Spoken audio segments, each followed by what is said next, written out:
कभी गौर करें कि एक व्यक्ति के पास आमदनी भी होती है, काम भी चल रहा होता है, रिज्क भी आ रहा होता है, लेकिन इसके बावजूद दिल को सुकून नहीं मिलता। पैसे आते हैं मगर खत्म हो जाते हैं, कोशिश होती है लेकिन फायदा नजर नहीं आता, और मेहनत के बावजूद जिंदगी में तंगी बनी रहती है। ये सवाल अक्सर खामोशी से दिल में पैदा होता है। अगर रिज्क अल्लाह देता है तो फिर बरकत क्यों नहीं रहती? यह मसला सिर्फ गरीबी का नहीं है, कई बार यह मसला माल की बहुतायत के बावजूद भी होता है।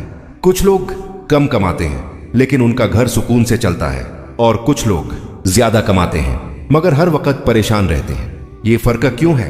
क्या बरकत सिर्फ मेहनत से आती है, या सिर्फ दुआ से, या फिर कोई ऐसी हकीकत है जिसे हम नजरअंदाज कर देते हैं? यह बात याद रखनी चाहिए कि रिज्क और बरकत एक जैसी चीजें नहीं है। रिज्क अल्लाह की तरफ से अता होता है, लेकिन बरकत अल्लाह की रजा से जुड़ी होती है।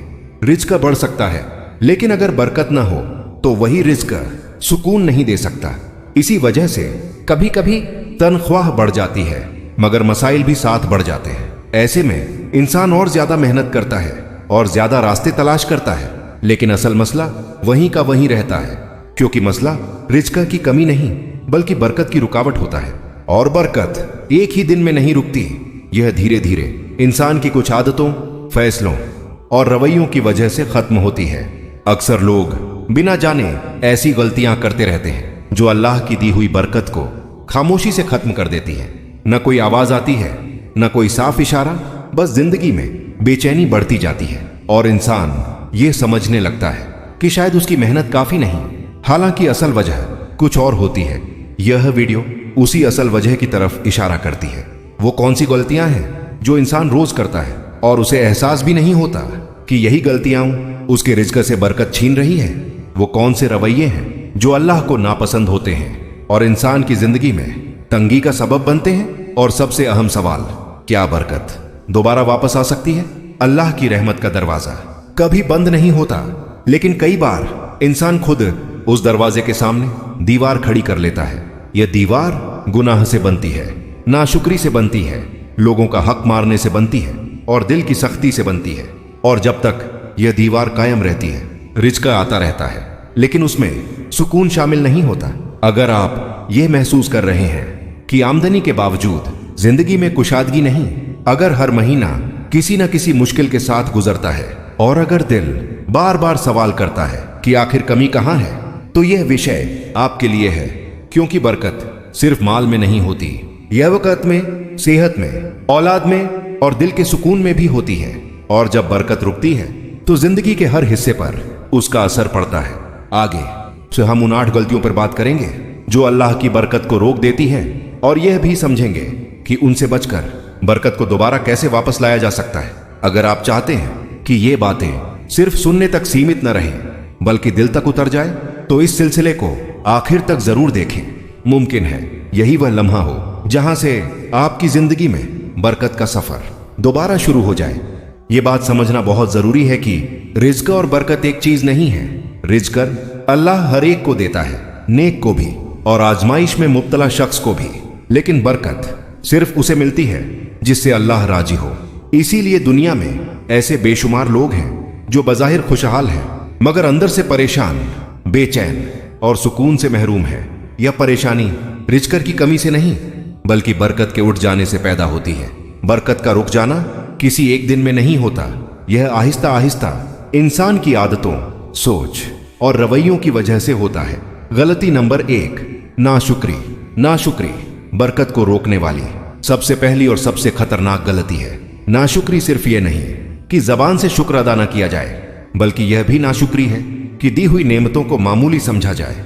जब इंसान हमेशा कमियों पर नजर रखे, दूसरों की जिंदगी से मुकाबला करे और अपनी नेमतों को नजरअंदाज करे, तो दिल में नाशुक्री जन्म लेती है। अल्लाह की सुन्नत है कि जो शुक्र करता है उसे और अता करता है, और जो नाशुक्री करता है उसकी नेमत रोक ली जाती है। नाशुक्री रिज्क को खत्म नहीं करती, लेकिन बरकत को खत्म कर देती है। गलती नंबर 2, हराम या मशकूक रिज्क। हराम रिज्क बरकत का सबसे बड़ा कातिल है।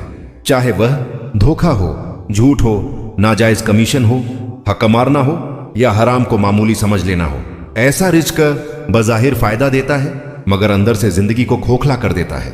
हराम रिज्क दिल को सख्त, दुआ को कमजोर और इबादत को बेअसर बना देता है।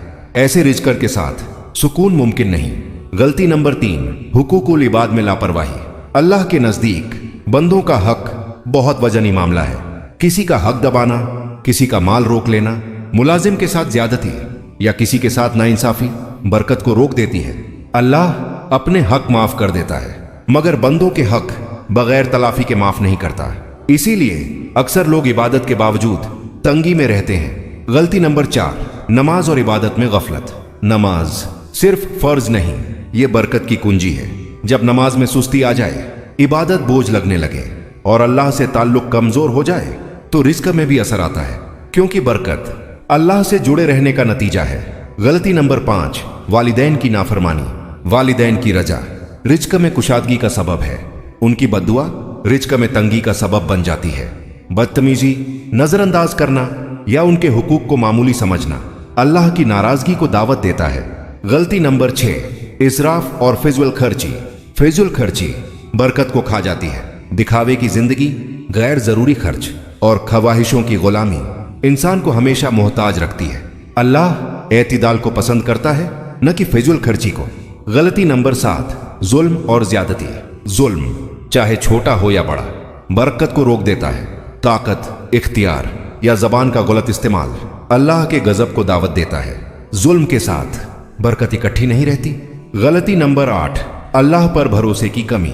सिर्फ असबाब पर भरोसा और अल्लाह को भूल जाना बरकत को कमजोर कर देता है। तदबीर जरूरी है, मगर तवक्कुल के बगैर तदबीर बेजान होती है। जामे खुलासा, अगर रिज़्क़ आ रहा है मगर सुकून नहीं, अगर मेहनत है मगर आसानी नहीं, तो समझ लें कि मसला रिज़्क़ का नहीं, बरकत का है। अक्सर लोग यह सवाल करते हैं, हमें कैसे पता चले कि हमारे रिज़्क़ में बरकत है या नहीं?